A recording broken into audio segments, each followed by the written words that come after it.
Hello and welcome to DIY Therapy. As always, we'll start with our disclaimer. This podcast is for educational purposes only. It is not designed to diagnose or treat. When beginning any exercise program, it should be reviewed and discussed with your medical professional prior to beginning. Information on this podcast is not designed to replace medical treatment. My name is Will. With me, as always, is Andy. Hey, what's up? Not too much. Just living the dream. Yeah, you and I both, I think, you know. We got our lives are just golden, right?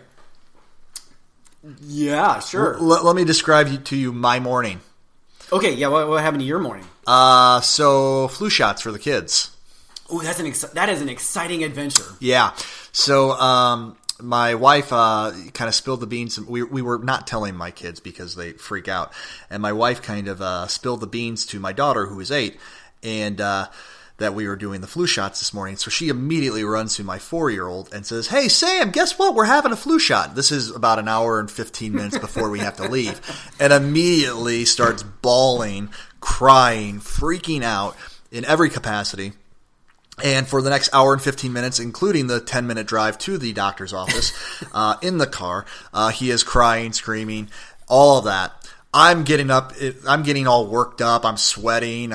I probably, I'm like, I don't know, like look like this disheveled parent that's dragging the 2 kids into the doctor's office. Yeah, because the screaming, crying kid is stressing you out. Yes. Oh, absolutely, absolutely. And then so they told us that we needed to be there 15 minutes early, and so the doctor's office is closed 15 minutes before we were the first appointment, and so they are literally locked. I can see inside all these ladies running around. The kids are sitting out there in the hallway crying. They're not letting us in. Oh, it was a nightmare. And then with all of that being said, Sam gets the shot, and he goes, "Oh, that wasn't so bad."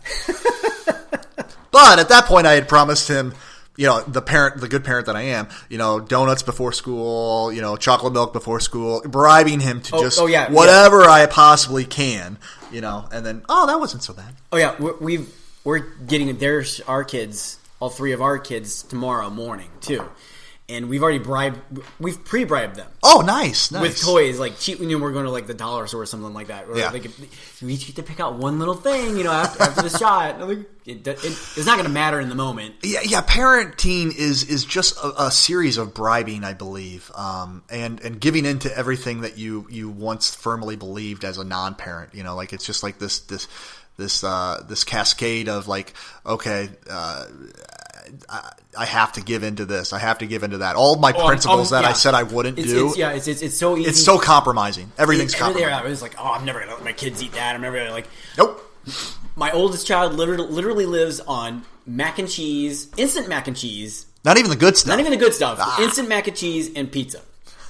Sam will go in. We've started making like just homemade pizzas because he eats so much pizza. So we basically have like a tortilla shell that we put a little sauce on and stuff like that. But he's obsessed with pepperoni. And he will go down in the morning without us knowing it and just be sitting on the couch eating greasy pepperoni without us knowing. And I'm so like, the couch is a mess. I'm like, what is going on here? He's got like pepperonis over his eyes, like, cucumbers or whatever. Nice. Anyways, children. If you don't have any, it's an adventure. That's putting it nicely, I think. Yeah. So, today, topic. Shin Splints. Shin Splints. Have you ever had them? I actually have not. I have had them once. Have you? Yes. And so, kind of describe what you experienced. Pain. Good job. It was a long time ago. It was like pain, literally like where your shin is, like the muscle. If you feel on the shin, the muscle. I know it's like they call them shin splints because that's what they are. It's very descriptive. Yeah, but it's pain when you lift while you're walking when you pick your foot up. Mm-hmm. So it hurt a lot. Now, did you have them when you were running, like running more? There was because I got it because I started I all through high school and everything like that. I was built to be a short distance runner.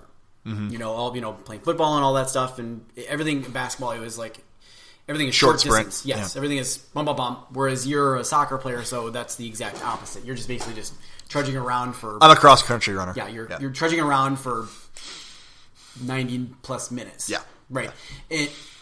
And so as I got older, I'm like, wanted to stay active, so I kind of started picking up running. And that's when I started. That's when I got them. So yeah. So shin splints in general are, there's a couple different things that can happen. One is they can be really more or less like a tendonitis of what is considered the anterior tibialis, which is a muscle that helps to pull the toes up.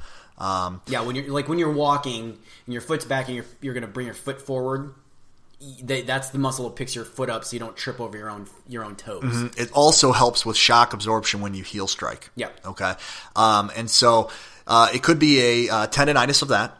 It could be inflammation of the tendon or the kind of fascia sheath that sits around the anterior tibialis, so that the whole compartment can actually become a little bit more inflamed, and you can actually have some fluid collection in that area, which causes more pressure on the nerves and the tissues within that area, so that causes that that pain.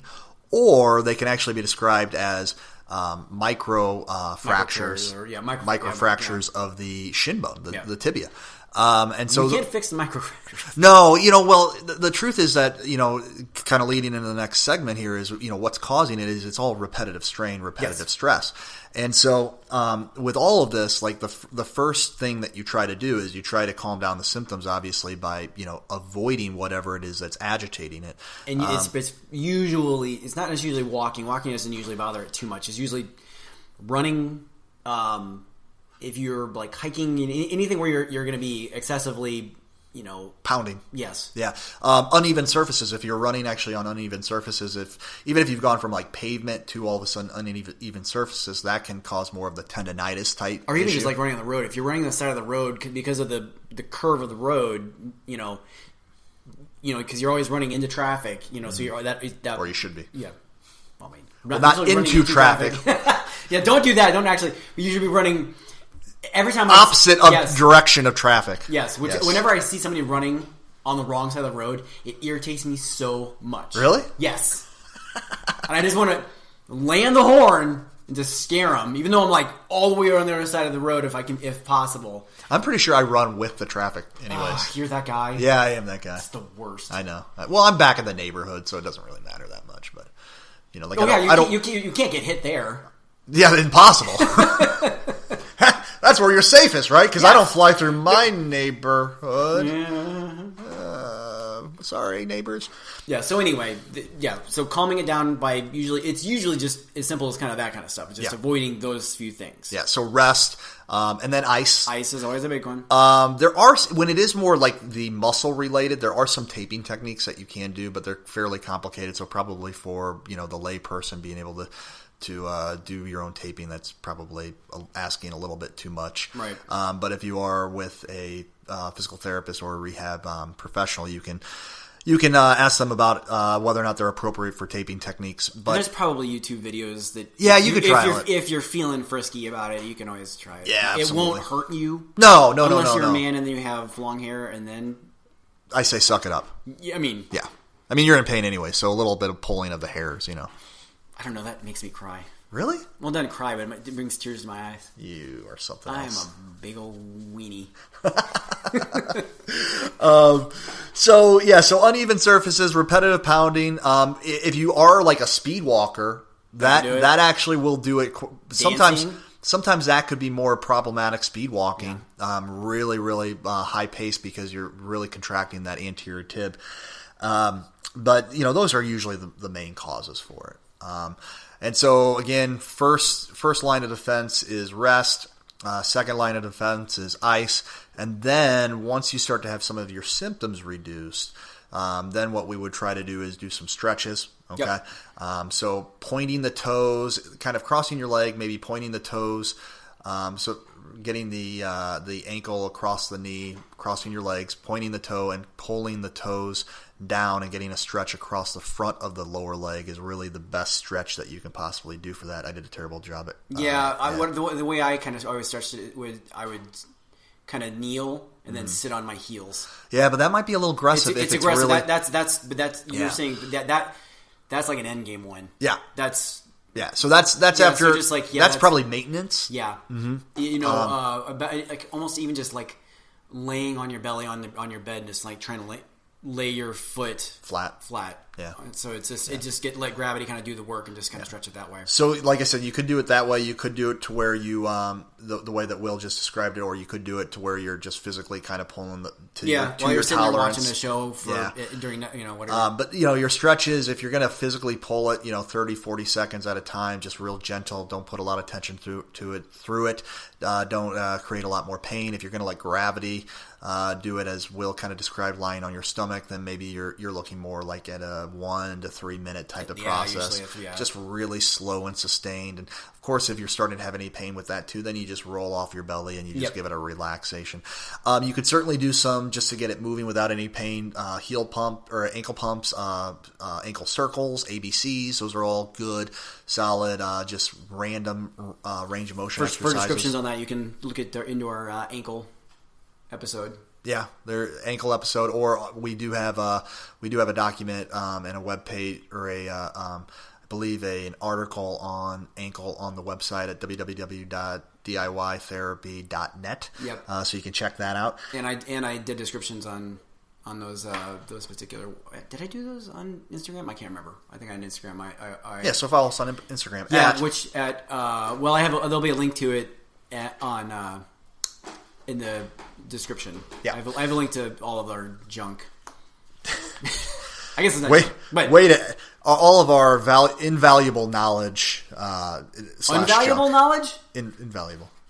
Is it on or in? Well, it's in. It's in. It's in. But I feel like it's in. / junk. There you go. So that would be where you would start to just try to get it to calm down, then introduce motion, just like, all of our phases kind of go through this whole, hey, we're calming it down, then we're introducing motion, then we're introducing activity. So then from an activity standpoint, then we would probably recommend some isometric dorsiflexion. That's an easy one where you just, again, you can lay on the bed, put your toes over the side of the bed, and then just try to pull them up into the bed, hold it for 5 or 10 count, and then relax. Yeah. Or sitting in a chair, you can take, let's say your right leg is the one that's affected. You take your left heel, put it on your toes, block it, and then pull your toe. The other foot. Pull the right toes up into the left heel. Hold it for 10 seconds, 10, 15 of them. Don't push through pain. Kind of continue. Yeah. You don't need like. We're not looking for 100% contraction. You don't need to be, actively trying to move the thing, but it's just, feel a contraction. Then eventually you could get some resistance bands and start to do like full range of motion, dorsiflexion to try to get that anterior tibialis contracting without any pain.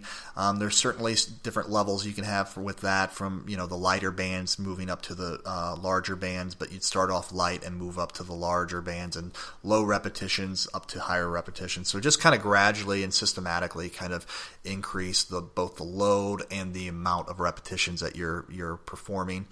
And then finally, what you would try to do is slowly start to introduce the activity. If you're trying to get back into that activity, you slowly start to introduce that activity that was originally agitating it. Yeah. So let's just take running, for instance. Let's say that you started running, or you're training for some specific race that was a little bit more than what you were typically used to, and you kind of dove right into it too quickly. What you would do is you would slowly start to introduce the running again at small little doses, and this might sound goofy and it might sound a little bit too little to start with, but maybe you start running for 5 to 7 minutes to begin with. Make sure that your tissue isn't getting agitated. Make sure that your tissue isn't getting angry with you. Do that for 3 or 4 days, and then start to bump up that time frame. And you're doing this at a very gentle pace. You're not doing it at your full tilt, personal best pace from a running standpoint. You would be doing this at something that was comfortable. So then, after a period of several weeks, you would be just slowly bumping up that time frame. Yep. Yeah. It's slow and steady wins the race. Yep.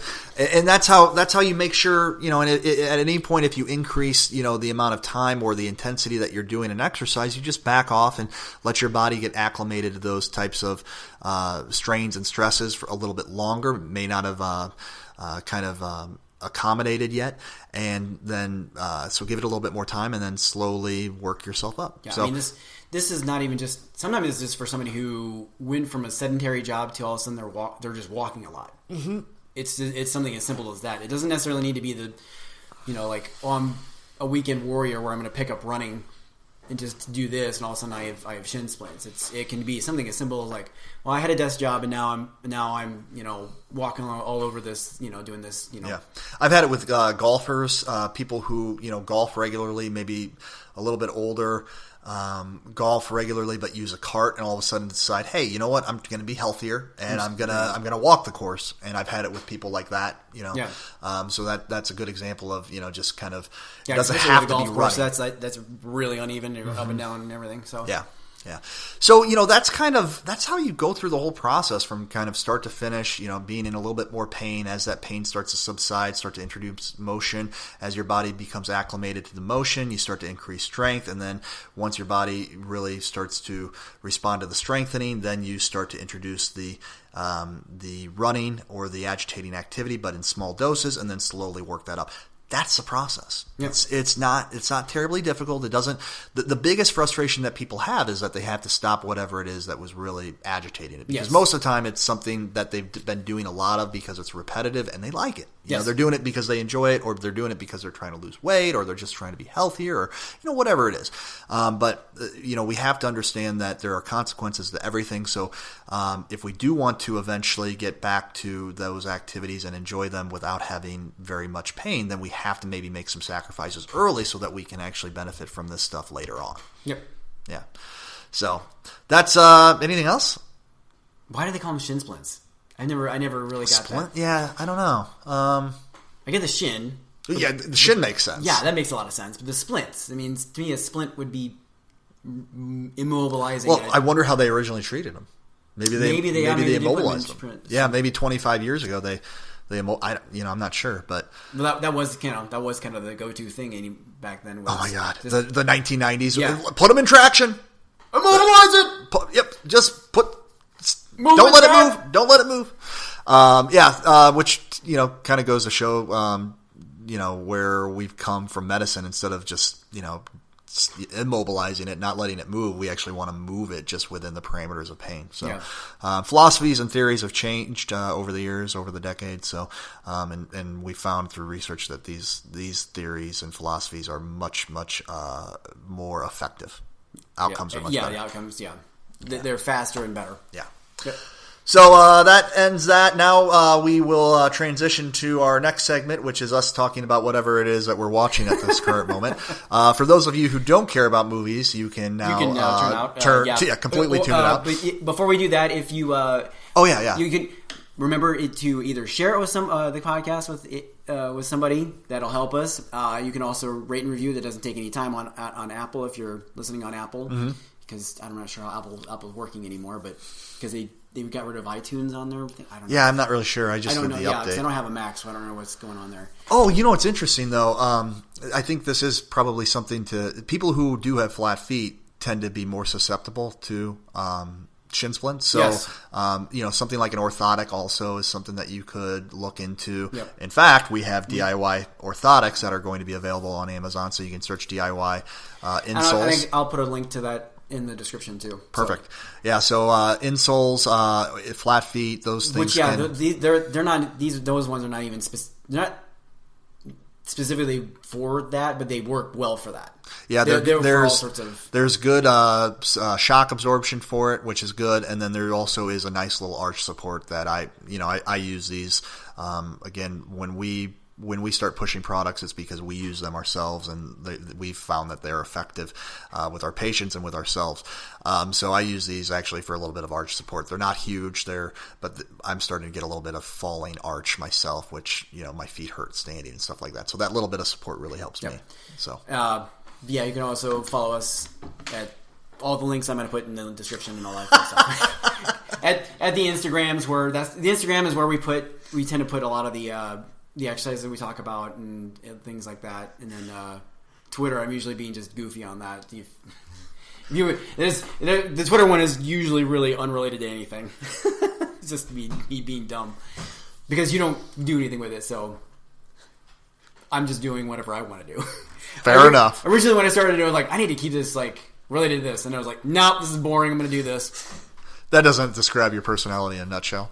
Yeah. Yeah. If boring, I'm going to just do this. Yeah. All right, so now we're moving on to what we want to watch. So yeah, just finished season 1 of Succession on HBO. They dropped it all at once. No. They're this is an older one. Season 1 has already been done. Okay, but they're I think they're 9 episodes into the season 2 already. So I'm gonna start that probably in the next week or so. Mm-hmm. Good. Worth a watch? Worth a watch. Okay. Worth a watch. I mean, just totally different type of drama. It's one of those shows that like you don't really like anybody in the show. Oh, good. I love those kind of shows. Well, like think of like Breaking Bad, right? I never watched Breaking Bad. Oh, well, Breaking Bad, it starts off as this guy who is, just a normal Joe, and then he slowly just deteriorates and becomes a monster and completely compromises one thing after next, after next, after next, and it's just a slow decay. And at the end of the show, he is a monster, and it's like, but for some reason you're still rooting for him. I'm not really sure why. Same thing. These guys are all just horrible people. They really are. And you know who's great in it is Macaulay, and I can't remember what his brother's name is, but Macaulay Culkin's brother is one. He was great in Scott Pilgrim. Yeah, he was the best part in that whole movie. Yeah. And so he's really good in it. He's just a sleazeball. I mean, just he kind of looks like a sleazeball. Yeah, he plays the part really well. But definitely worth a watch. Different type of drama. Definitely different type of drama. But it's worth it. And because it's different, it's nice. It's a nice change of pace. But that's what I watched in the last, I don't know, I think I watched that over the last 3 weeks or so. Yeah. What about you?